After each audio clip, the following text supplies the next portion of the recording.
आज हम semester third EC2 paper India's foreign policy के भारत और संयुक्त राष्ट्र संघ के बारे में बात करेंगे। जैसा कि मैंने पिछले वीडियो में भारत और चीन रिलेशन और भारत और पाकिस्तान संबंध के बारे में आप लोगों को बता दिया, तो आज हम बात करेंगे भारत और संयुक्त राष्ट्र संघ के मध्य कैसे संबंध रहे, भारत ने किस प्रकार संयुक्त राष्ट्र संघ में अपना योगदान दिया और दोनों के बीच अब तक कैसे संबंध बने हुए हैं।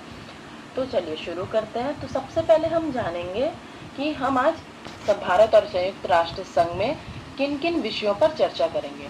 तो सबसे पहले हम जानेंगे संयुक्त राष्ट्र संघ का निर्माण कैसे हुआ, इसके संस्थापक कितने सदस्य हैं, वर्तमान में सदस्य देश कितनी हैं, संयुक्त राष्ट्र संघ के अंग एवं भाषाएं कितनी हैं, संयुक्त राष्ट्र संघ के प्रमुख बैंक तथा एजेंसियां कितनी और कौन कौन सी हैं, भारत और संयुक्त राष्ट्र संघ और उसके बाद भारत का संयुक्त राष्ट्र संघ के प्रति योगदान कैसा रहा, अंतर्राष्ट्रीय शांति एवं सुरक्षा में आस्था और शांति अभियान में भारत का योगदान क्या था। तो चलिए अब हम पढ़ेंगे संयुक्त राष्ट्र संघ का निर्माण। 10 जनवरी 1920 को अमेरिकी राष्ट्रपति वुड्रो विल्सन ने जेनेवा में राष्ट्र संघ की स्थापना की। वुड्रो विल्सन को राष्ट्र संघ का संस्थापक माना जाता है। 14 अगस्त 1941 को अटलांटिक महासागर में स्थित ब्रिटिश युद्धपोत, जिसका नाम प्रिंस ऑफ वेल्स था, उस पर अमेरिकी राष्ट्रपति रूजवेल्ट और ब्रिटिश प्रधानमंत्री चर्चिल ने एक चार्टर पर हस्ताक्षर किए, जिसमें शांति स्थापित करने और उपनिवेशवाद समाप्त करने की घोषणा की गई। अमेरिकी राष्ट्र संघ का संस्थापक सदस्य होते हुए भी इसका सदस्य नहीं बन सका, यानी अमेरिका राष्ट्र संघ का संस्थापक सदस्य होते हुए भी इसका सदस्य नहीं बना। 1 जनवरी 1942 को पहली बार संयुक्त राष्ट्र शब्द का प्रयोग किया गया। संयुक्त राष्ट्र शब्द रूजवेल्ट ने दिया था, इसलिए उन्हें संयुक्त राष्ट्र संघ का जनक भी माना जाता है। 25 अप्रैल 1945 से 26 जून 1945 तक आयोजित सैन फ्रांसिस्को सम्मेलन में 50 राष्ट्रों के प्रतिनिधियों ने भाग लिया था। इन्होंने 26 जून 1945 तक UNO चार्टर का अनुमोदन कर दिया था। बाद में 15 अक्टूबर 1945 को पोलैंड ने भी इस चार्टर का अनुमोदन कर दिया, यानी 25 अप्रैल 1945 तक 50 राष्ट्र ही इसके प्रतिनिधि के रूप में थे और उसके बाद पोलैंड ने भी इस चार्टर का अनुमोदन कर दिया। तो कुल मिलाकर 51 राष्ट्रों ने पुनः चार्टर का अनुमोदन 24 अक्टूबर 1945 को कर दिया था और इन 51 राष्ट्रों को ही संयुक्त राष्ट्र संघ के संस्थापक सदस्य के रूप में माना जाता है। अब बात करते हैं कि वर्तमान में संयुक्त राष्ट्र संघ के सदस्य देशों की संख्या 193 है, जिसमें अंतिम सदस्य देश है दक्षिणी सूडान और 30 अक्टूबर 1945 को भारत ने संयुक्त राष्ट्र संघ की सदस्यता ग्रहण की थी।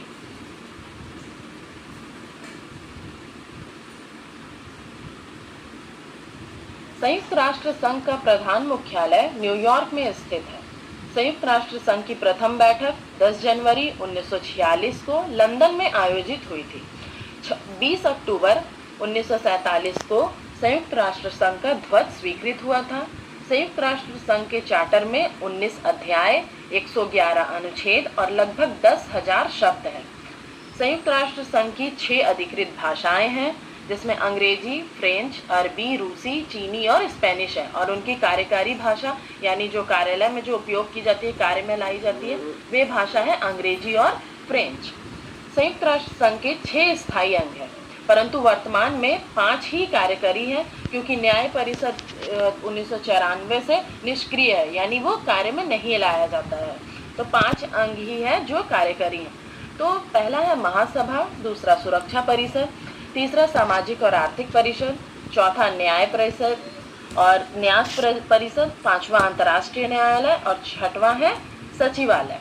अब बात करते हैं संयुक्त राष्ट्र संघ के प्रमुख अभिकरण या एजेंसियां। सबसे पहले विश्व बैंक है, दूसरा अंतर्राष्ट्रीय मुद्रा कोष, तीसरा अंतर्राष्ट्रीय पुनर्निर्माण और विकास बैंक, चौथा अंतर्राष्ट्रीय वित्त निगम, पांचवा अंतर्राष्ट्रीय परमाणु ऊर्जा एजेंसी, अंतर्राष्ट्रीय पर्यावरण कार्यक्रम, अंतर्राष्ट्रीय श्रम संगठन, अंतर्राष्ट्रीय नागरिक उड्डयन संगठन, विश्व डाक संघ, विश्व खाद्य कार्यक्रम, विश्व पर्यटन संगठन, अंतर्राष्ट्रीय दूरसंचार संघ, विश्व स्वास्थ्य संगठन, विश्व मौसम विज्ञान संगठन, और उसके बाद है यूनिसेफ और यूनेस्को। यूनिसेफ का फुल फॉर्म है United Nation International Child Emergency Fund, और यूनेस्को का फुल फॉर्म है United Nation Educational Scientific Culture Organisation. तो ये हैं 15 जो संयुक्त राष्ट्र संघ के प्रमुख अभिकरण या एजेंसियां हैं। तो अब बात करते हैं हम भारत और संयुक्त राष्ट्र संघ के बारे में। भारत शुरू से ही शांति प्रिय देश रहा है। जैसा कि हम सब जानते ही हैं कि यह ज़्यादा युद्ध में इंटरेस्ट नहीं दिखाता है, ना ही युद्ध करने की कोशिश करता है, या जहाँ भी हो समझौते और वार्ते करके अपने संबंध को सुधारने की कोशिश करता है, शांति स्थापित करने की कोशिश करता है। उसकी गृह नीति भी विदेश नीति में शांति प्रयत्नों के स्पष्ट संकेत देखने को मिलते हैं। मतलब इसकी जो गृह नीति, इसकी विदेश नीति में भी इसके जो शांति स्थापित करने के जो प्रयास है वो हमें देखने को मिलते हैं। इसी प्रकार संयुक्त राष्ट्र संघ का भी उद्देश्य विश्व में शांति स्थापित करना। जिस तरह भारत शांति स्थापित करने के लिए हमेशा प्रयत्नशील रहता है, उसी तरह संयुक्त राष्ट्र संघ का उद्देश्य भी विश्व में शांति ही स्थापित करना है। भारत ने 26 अप्रैल से लेकर 25 जून 1945 तक सैन फ्रांसिस्को में होने वाले सम्मेलन में संयुक्त राष्ट्र संघ के अधिकार पत्र को तैयार किया था, और इस प्रकार भारत जो है संयुक्त राष्ट्र संघ के मौलिक सदस्यों में से एक हो गया। 30 अक्टूबर 1945 को भारत ने संयुक्त राष्ट्र संघ की सदस्यता ग्रहण कर ली थी। भारत 7 बार सुरक्षा परिषद का अस्थायी सदस्य चुना जा चुका है। भारत 7 बार अस्थायी सदस्य के रूप में चुना गया है, स्थायी सदस्य के रूप में नहीं चुना गया है।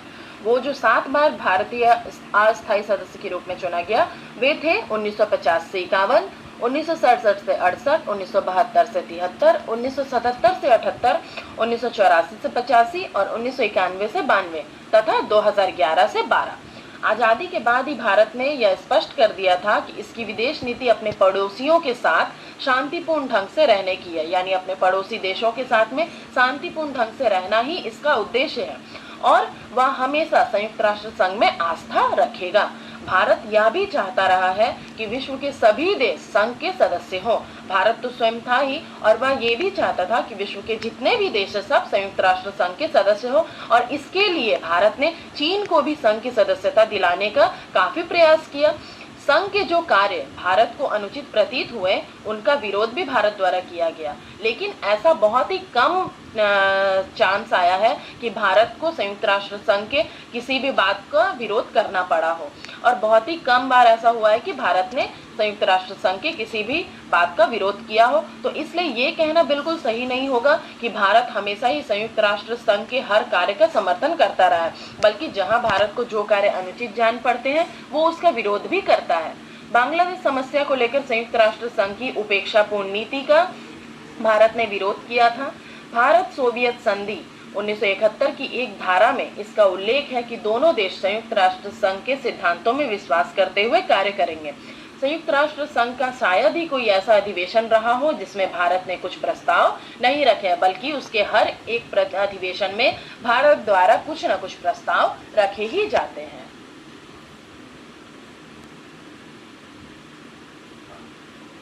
अब बात करते हैं भारत का संयुक्त राष्ट्र संघ के प्रति योगदान।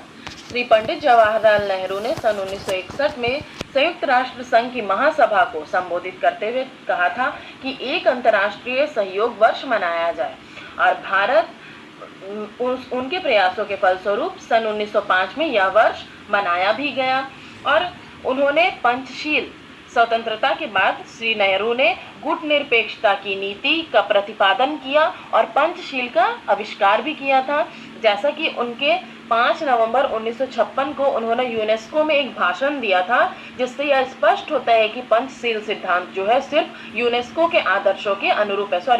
पंचशील सिद्धांत यूनेस्को के आदर्शों के अनुरूप है। यूनेस्को का फुल फॉर्म है United Nations Educational Scientific and Cultural Organisation. तो यहाँ पर उन्होंने 5 नवंबर 1956 में एक भाषण दिया था, जिसमें उन्होंने स्पष्ट किया कि पंचशील सिद्धांत यूनेस्को के आदर्शों के अनुरूप है। भारत सदैव से ही यह प्रयास करता रहा है कि संघ जो है व्यापक हो, यानी इसका क्षेत्र जो है वह व्यापक हो। वह प्रत्येक देश को संघ का सदस्यता दिलाने का प्रयास करता रहा है। कोरिया युद्ध में रूस अमेरिका का मतभेद चरम सीमा तक पहुंच चुका था। मतलब रूस और अमेरिका के बीच में मनमुटाव बहुत ज्यादा हो गया था और संघ में प्रत्येक देश अपने विरोधी के समर्थक देश की सदस्यता के लिए बाधा उत्पन्न कर रहे थे। भारत ने प्रयास किया कि दोनों देशों के बीच मतभेद को समाप्त कर दिया जाए और दोनों को सदस्यता मिल जाए। 1962 के भारत चीन युद्ध होने पर भी भारत चीन को संघ की सदस्यता दिलाने का प्रयत्न करता रहा। यानी 1962 में जो भारत चीन युद्ध हुआ, वो युद्ध होने के बाद भी भारत हमेशा से ही यही प्रयत्न करता रहा कि चीन को संघ की सदस्यता मिल जाए। भारत 7 बार सुरक्षा परिषद का अस्थायी सदस्य रह चुका है और 9 बार सामाजिक आर्थिक परिषद का सदस्य रहा है। भारत संघ में उच्च पदों पर आसीन रहता आया है। श्रीमती विजय लक्ष्मी पंडित महासभा की अध्यक्ष रह चुकी है। डॉक्टर राधाकृष्णन तथा मौलाना अब्दुल कलाम आजाद यूनेस्को के प्रधान रह चुके हैं। 1968 में के कृष्ण राव साधारण सभा की वैधानिक समिति के प्रधान के रूप में चुने जाने वाले प्रथम भारतीय थे। अक्टूबर 1979 में राष्ट्र संघ की आर्थिक समिति में भारत के स्थायी प्रतिनिधि श्री ब्रजेश चंद्र मिश्र थे। इस तरह भारत ने सदैव संयुक्त राष्ट्र संघ के प्रति अपना योगदान दिया है और संयुक्त राष्ट्र संघ के सिद्धांतों का आदर करता आया है। तो ये थे भारत का संयुक्त राष्ट्र संघ के प्रति जो भारत ने योगदान दिए, उसका ये ब्यौरा था।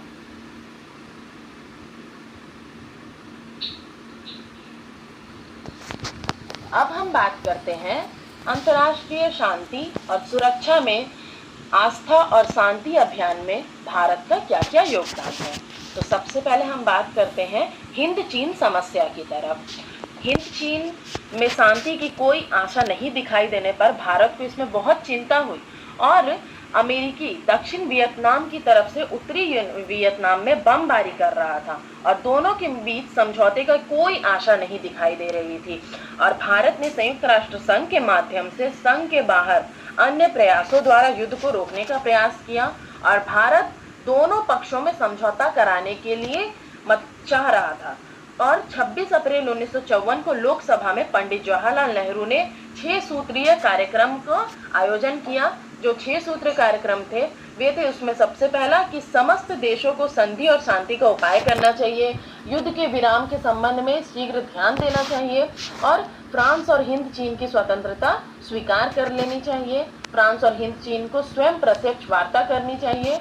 सोवियत रूस, अमेरिका, ब्रिटेन, फ्रांस और चीन को समझौता करके युद्ध में दोनों पक्षों को प्रत्यक्ष और अप्रत्यक्ष सहायता बंद कर देनी चाहिए और जेनेवा सम्मेलन की प्रगति की रिपोर्ट संयुक्त राष्ट्र संघ को दी जानी चाहिए और समझौते के लिए संयुक्त राष्ट्र संघ की सहायता भी लेनी चाहिए। तो इस समस्या पर विचार करने के लिए जेनेवा सम्मेलन आयोजित किया गया। भारत को यद्यपि इसमें आमंत्रित नहीं किया गया था, फिर भी भारतीय सदस्य जो थे श्री वी के कृष्ण मेनन उस समय जेनेवा में ही थे, तो वे भी उस सम्मेलन में शामिल हुए और उनकी उपस्थिति का दोनों पक्षों ने स्वागत भी किया और मेनन के प्रयत्न से ही वह जो वार्ता थी वो भंग होने से बच गई और अनेक प्रश्नों पर समझौता संभव हो सका। तो जेनेवा सम्मेलन जब समाप्त हुआ तो फ्रेंच प्रधानमंत्री ने अपने भाषण में कहा कि भारतीय जेनेवा सम्मेलन में अपनी सराहनीय भूमिका के लिए बधाई के पात्र है श्री वी के कृष्ण जी, क्योंकि अगर वे नहीं होते तो ये समझौता हो ही नहीं पाता, बल्कि ये समझौता भंग होने वाली थी, परंतु उनके रहने से ये समझौते का रास्ता खुला है। तो इस प्रकार हिंद चीन की राजनीतिक समस्याओं का समाधान करने के लिए चीन जो है सदस्य शांति आयोग बनाया गया और इस आयोग का अध्यक्ष भारत को ही बनाया गया। और दूसरी बात करते हैं हम कोरिया समस्या में भारत का योगदान।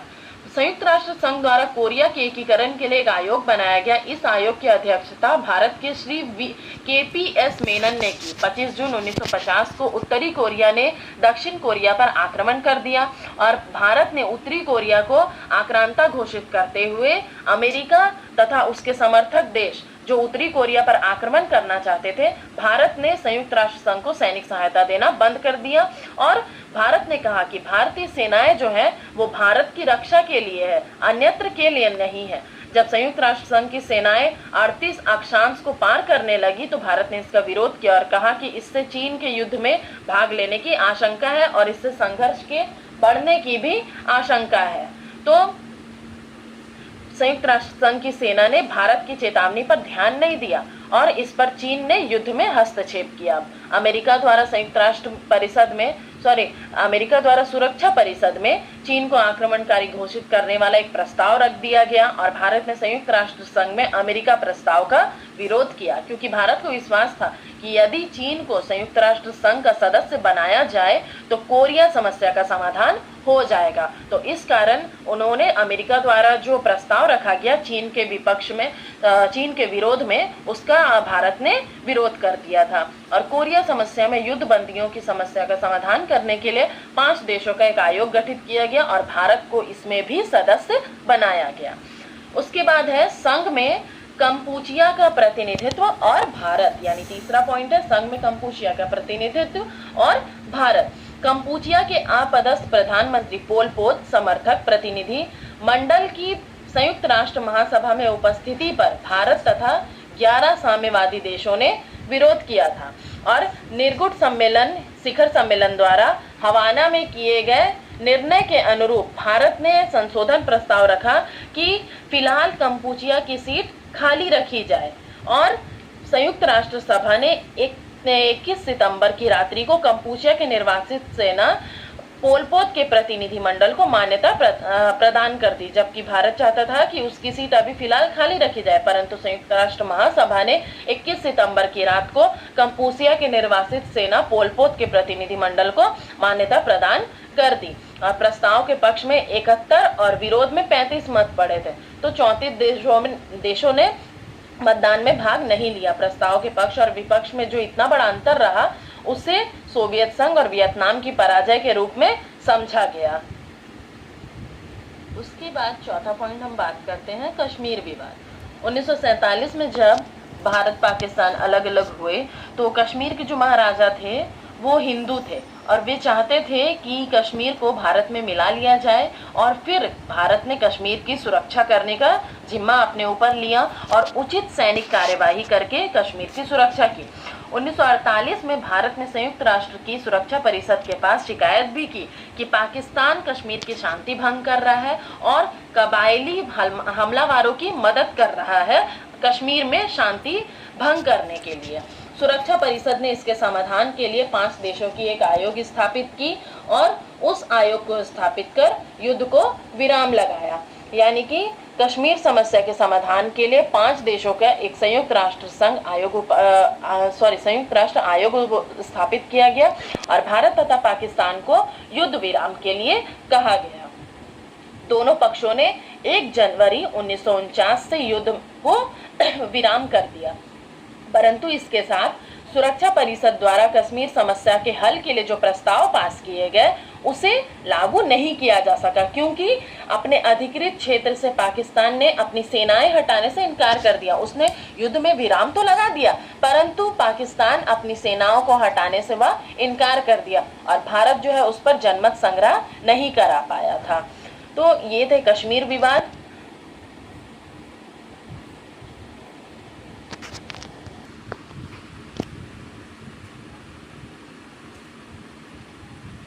अब बात करते हैं हम अन्य क्षेत्रों में सहयोग के बारे में। गैर स्वशासी प्रदेशों विषय सूचक प्राप्त करने वाली संयुक्त राष्ट्र संघ समिति का भारत को 1958 से 1961 तक सदस्य बनाया गया और 1958 में पश्चिमी समोआ को भेजे गए निरीक्षण मंडल का भी भारत को सदस्य नियुक्त किया गया था।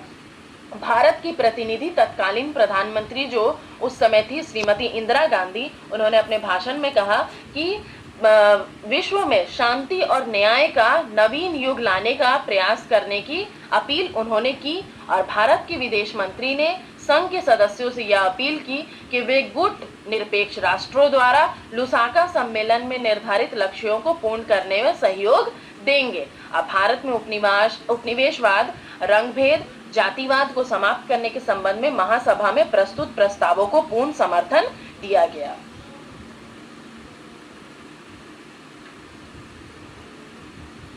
अब हम बात करते हैं भारत और विश्व बैंक के बारे में। भारत के आर्थिक विकास की गति को त्वरित करने में विश्व बैंक ने देश की विभिन्न विकास परियोजनाओं में दीर्घकालीन पूंजी निवेश करके अभूतपूर्व योगदान दिया है। विभिन्न विकास परियोजनाओं को पूर्ण करने हेतु यानी पूरा करने के लिए विश्व बैंक द्वारा ऋण भी प्रदान किए गए हैं। विशेषता देश की परिवहन एवं संचार, सिंचाई, शिक्षा, जलापूर्ति, विद्युत शक्ति, गरीबी उन्मूलन, ग्रामीण विकास, सड़क निर्माण आदि ये सब परियोजनाओं के लिए विश्व बैंक द्वारा वित्तीय सहायता उपलब्ध कराई गई है। भारत सरकार इन ऋणों का उपयोग प्रमुखतः बुनियादी ढांचा परियोजनाओं के लिए करती है, यानी विश्व बैंक द्वारा जो ऋण दिए जाते हैं भारत सरकार द्वारा उस ऋण का प्रयोग बुनियादी ढांचा परियोजनाओं के लिए किया जाता है। अब तक भारत विश्व बैंक से 65.8 बिलियन डॉलर का ऋण ले चुका है। विश्व बैंक ऋणों की अवधि 20 वर्ष यानी कि 5 वर्ष की अनुग्रह अवधि सहित जिस पर भारत को ब्याज चुकाना होता है, जबकि अंतर्राष्ट्रीय विकास संघ ऋण 35 वर्ष के लिए शून्य ब्याज पर उपलब्ध कराए जाते हैं। यानी कि जो हमारा विश्व बैंक है उसकी ऋणों की अवधि रहती है 20 वर्ष और अंतर्राष्ट्रीय जो ऋण रहते हैं उसकी अवधि रहती है 35 वर्ष और इन पर केवल 0.75% का शुल्क अदा किया जाता है। विश्व बैंक की रिपोर्ट के अनुसार भारत विगत 70 वर्षों में बैंक से सर्वाधिक ऋण प्राप्त करने वाला देश है। यानी विगत 70 वर्षों यानी 1945 से 2015 तक भारत जो है विश्व बैंक से काफी ज्यादा ऋण ले चुका है। विगत 70 वर्षों में विश्व बैंक के दो अंगों विश्व बैंक और अंतर्राष्ट्रीय विकास संघ ने भारत को क्रमशः 52.2 बिलियन डॉलर तथा 49.4 बिलियन डॉलर के ऋण प्रदान कर चुके हैं। तो ये थे भारत और विश्व बैंक। तो अब आज जैसा कि हम लोगों ने देखा कि भारत और संयुक्त राष्ट्र संघ के मध्य संबंध कैसे है, भारत किन किन क्षेत्रों में संयुक्त राष्ट्र संघ की मदद करता है, कैसे कैसे उसमें योगदान देता है, कैसे कैसे समझौते कराता है, शांति और सुरक्षा में किस प्रकार अपना योगदान देता है, अन्य देशों को संघ का सदस्य बनाने के लिए कैसे प्रेरित करता है, कैसे प्रयास करता है और विभिन्न देशों के मध्य जो मनमुटाव हो रहे हैं या तो युद्ध होते हैं तो उस पर कैसे भारत जो है संयुक्त राष्ट्र संघ की मदद से उस पर विराम लगाता है। तो मुझे आशा है कि आप लोगों को यह वीडियो पसंद आया होगा और समझ भी आ गया होगा। तो इस पर मेरे व्याख्यान के अनुसार और स्क्रीन पर जो आप लोगों को दिखाए जा रहे हैं जो पॉइंट्स सब उसके अनुसार आप लोग नोट्स तैयार कर सकते हैं।